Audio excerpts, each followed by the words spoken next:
Hey guys, welcome back to my channel for another true crime ASMR. I'm going to not whisper this video really, it's more going to be soft spoken. So I'm going to jump right in to the murder of Bill McGuire, which is also known as the suitcase murder. Now it was April 28th, 2004, a Wednesday. William Bill McGuire was having a great day. He lived with his wife Melanie and their two boys in an apartment in Woodbride, New Jersey. Bill and Melanie married in 1999, and Bill worked hard to be in a position to purchase a house so that they would have more space for their boys. He worked as a computer program analyst for a college in Newark. And Melanie worked as a nurse for a medical practice in Morristown. That day, the 28th of April, Bill's hard work paid off, and he closed on the purchase of their first home. Bill started to get everything in order right away. Later that same day, at 5:37 p.m., he called the gas company to transfer their account to the new house. He then called two of his friends. He called one of them at 5:44 p.m. and the other at 5:59 p.m. to tell them the good news about the new house. He was so excited and he couldn't wait to move in.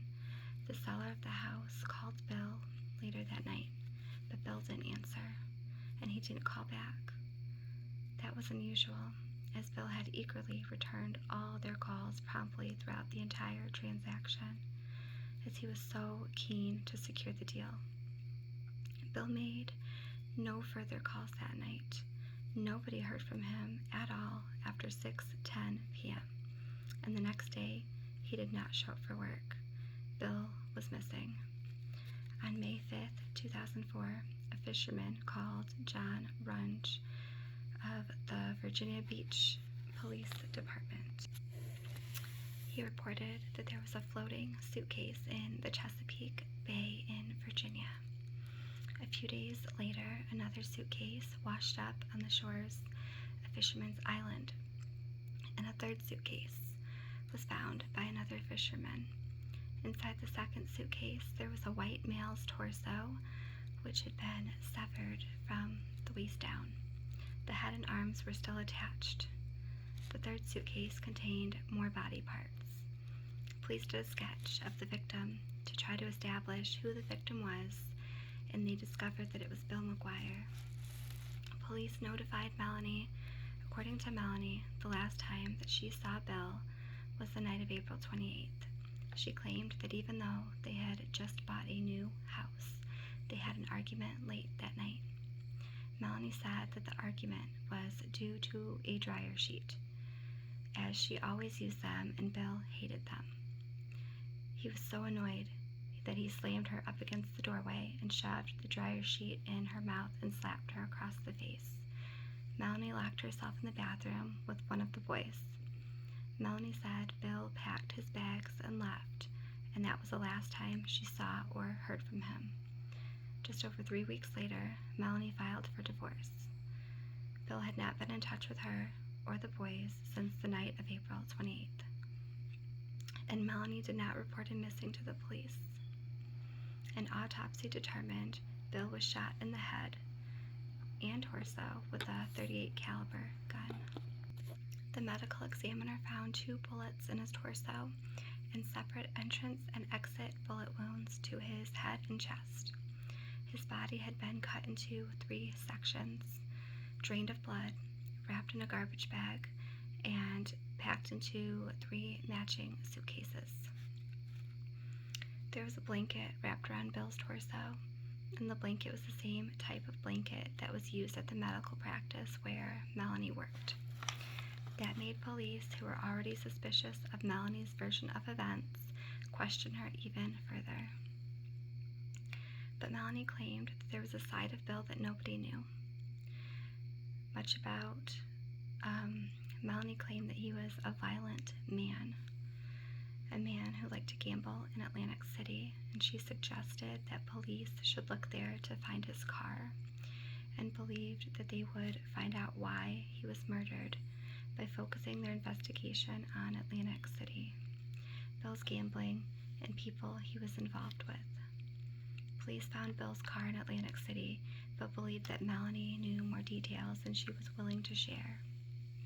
They searched their apartment, Melanie's car, and their storage unit, but no evidence was found to suggest that a murder had taken place or that a body was dismembered. And no murder weapon was found. But as they looked deeper into Melanie's life, they discovered something. Melanie had purchased a Taurus 38 special revolver, and she bought it a mere 48 hours before Bill went missing. She claimed that she bought it because Bill asked her to buy it for him. The revolver wasn't the only secret that she had. Police discovered that she was not the perfect mother and wife. After all, she was having an affair with her boss, Dr. Brad Miller. He was also married with children, but they were involved with each other for more than 2 years. Things had gotten so intense and serious between them that they discussed getting married. Police spent time building up a case and gathering numerous items of evidence, and in June 2005, Melanie was arrested and charged with Bill's murder.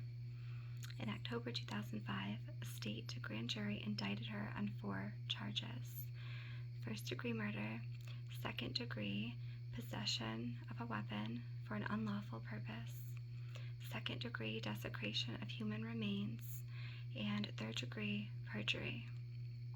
A year later, a state grand jury returned a second indictment, charging her in 8 additional counts related to the anonymous communications received during the investigation.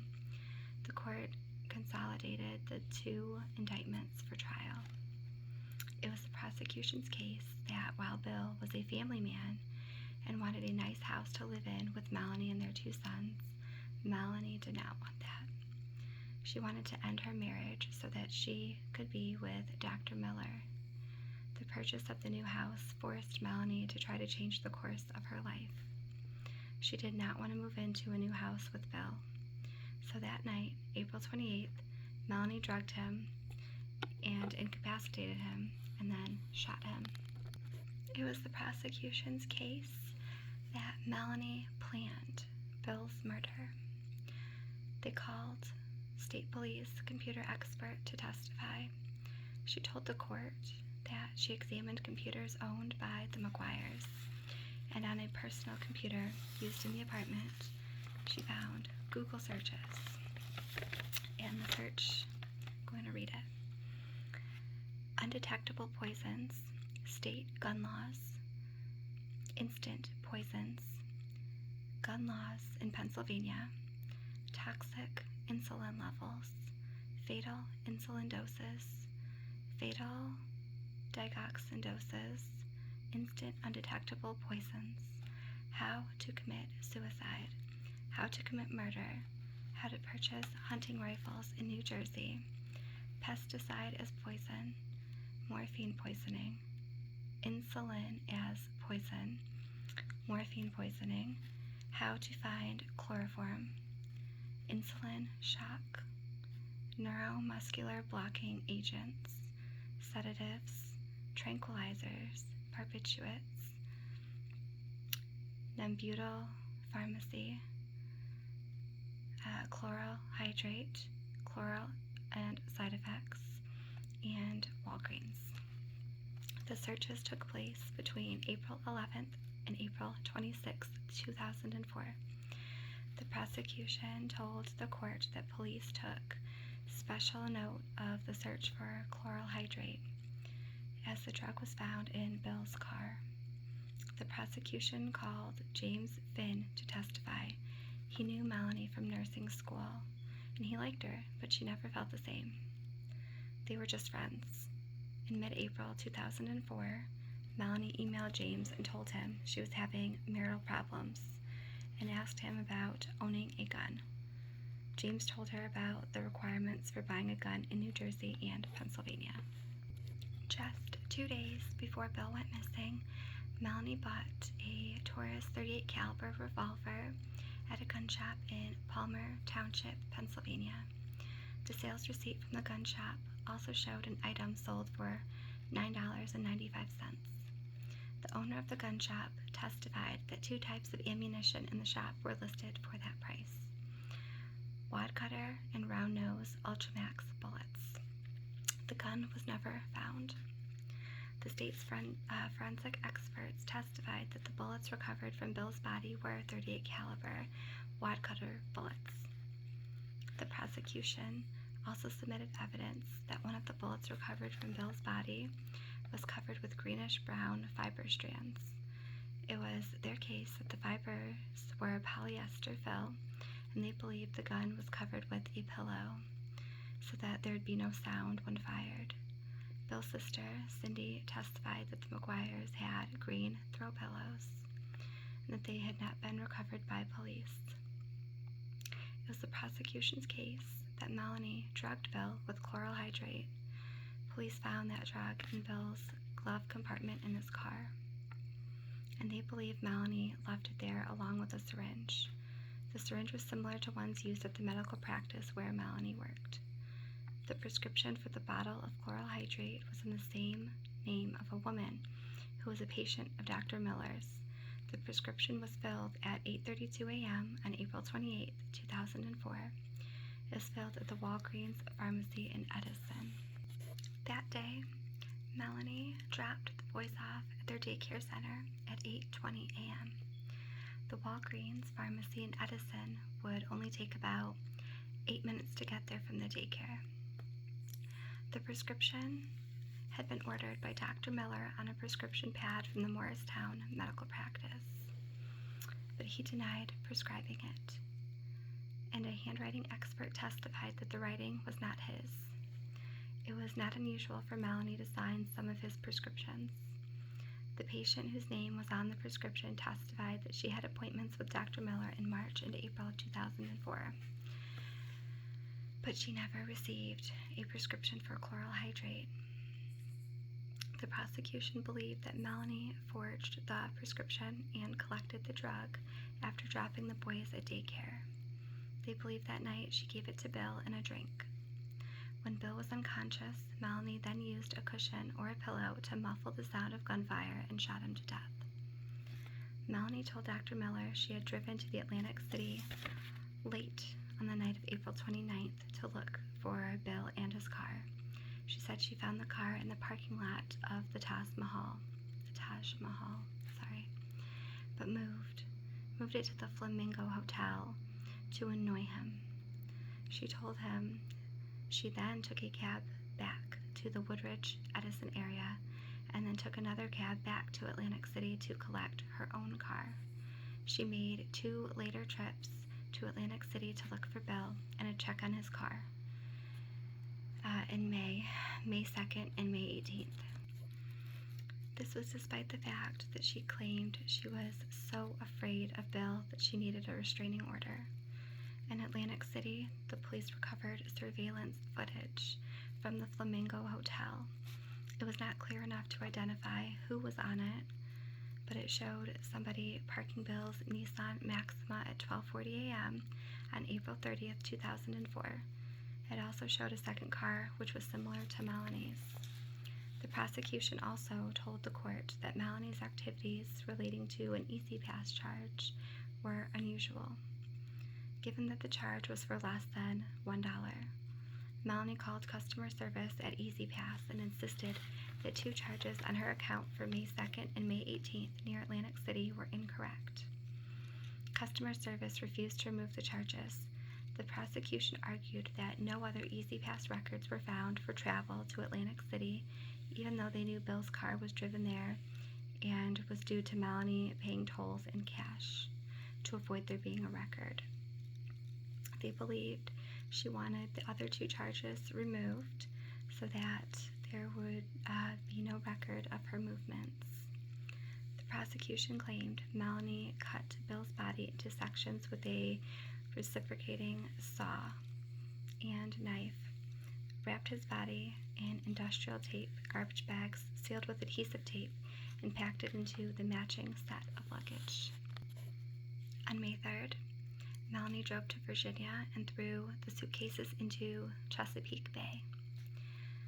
When Melanie was initially charged, she was released on bail, and during that time, police received anonymous letters suggesting that somebody other than Melanie was involved in the murder. On October 11th, 2005, a Federal Express package was delivered to the prosecutor. A letter was addressed to Dear Madam, Assistant Attorney General. The letter claimed that they were an anonymous co-worker of Bill's sister, Cindy, at the White Shirt Realty office, in Franklin Lakes. The package contained a wedding ring, and bracelet believed to belong to Bill, an empty Ultramax ammunition box, a key to Bill's Nissan Maxima, a key to the lockbox found in the storage facility, rubber gloves, prescription medications, and marijuana, wrapped in tinfoil. The writer claimed they were found in the trash at the White Shirt Realty office. Shipping charges for the Federal Express package were paid with a $50 American Express gift card, which was purchased at a Rite Aid pharmacy. The prosecution showed the court surveillance footage showing a woman walking from the parking lot of a bank and into the Rite Aid. They claimed the woman looked like Melanie, but defense denied this. It was the defense's case that Melanie did not kill the father of her children. They highlighted the fact that the state had no eyewitnesses to the murder and nobody knew how the suitcases ended up in Chesapeake Bay. There was also no trace evidence of a murder or dismembering of a body at the Woodridge apartment. The defense argued that nobody had heard or seen anything connected with a shooting or cutting up a body. They claimed Melanie bought the gun because Bill asked her to, and it was their argument that the police only focused on Melanie instead of looking into her claims that Bill was involved in gambling. Melanie was found guilty. She was sentenced to life in prison plus 5 years. She must serve at least 66 years in prison before she can be considered for parole. One question that still remains unanswered was, did Melanie act alone? That case was nuts. Tell me your thoughts in the comments. I would love to know what you guys think. And I want to thank you guys for taking the time to watch my videos and listening to these stories. And if you have any suggestions for future videos, leave those below as well. And I will see you guys again for another true crime video.